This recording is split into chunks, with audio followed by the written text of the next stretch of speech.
విశేషమైన కృషి జర్నలిస్ట్ గానే కాకుండా కవితలు తెలుసు, కవితలు రాశారు. ఆమూరు కళ్ళని కూడా పుస్తకాన్ని కూడా తీసుకొచ్చారు.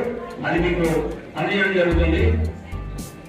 సాహిత్యంలో విశేషమైన కృషి చేసినటువంటి శ్రీ గోలక్ శ్రీనివాస్ గారికి అభినందనలు.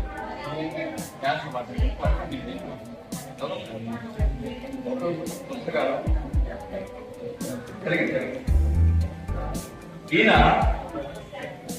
ఈయన రాసిన కథలో కథ పేరు వింటే ఆశ్చర్యంగా ఉంటుంది. మైసూరు మల్లిగే.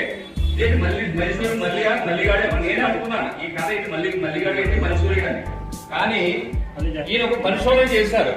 వ్యవసాయ రంగంలో రైతులు చేస్తున్నటువంటి కృషి ఫలించక పంటకి గిట్టుబాటు లేక పర్యావరణం ధ్వంసమైపోయి అనారోగ్య పాలవుతున్న పరిస్థితిలో ఈయన పరిశోధన చేసి ఒక మంచి విత్తనాన్ని అది సాంప్రదాయ పద్ధతిలో కాకుండా అనేక పరిశోధనకు లోనైనటువంటి మైసూరు మల్లిగ అనే ఒలి రకాన్ని తీసుకొచ్చి పండించి క్యాన్సర్ నిరోధించేటువంటి ఒక ఒలి విత్తనాన్ని పండించడానికి ఎవరు వచ్చారంటే ఒక రైతు కాదు, ఒక సాఫ్ట్వేర్ ఇంజనీర్. మన తండ్రి అనారోగ్య పాలైతే దానికోసం ఆయన సాఫ్ట్వేర్ ఉద్యోగం వదిలేసి మళ్ళీ తన రైతుగా మారి తన తండ్రిలాగే ఒక వ్యవసాయ క్షేత్రంలో దిగి ఈ మైసూరు మల్లిగని విత్తనాన్ని పంటలు పండించి ఎలా అభివృద్ధి చెందాడనేది చాలా ఇందులో పర్యావరణ స్పృహ ఉంది, ప్రకృతి పట్ల దోషం పడేటువంటి ఆవేదన ఉంది, భూమాత ఆవేదన ఉంది, రైతు కష్టం ఉంది, అలాగే పరిశోధన కూడా ఉంది అందులో.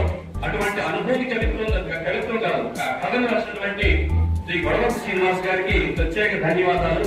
వైకార సంఘం ఆనందం. ధన్యవాదాలు.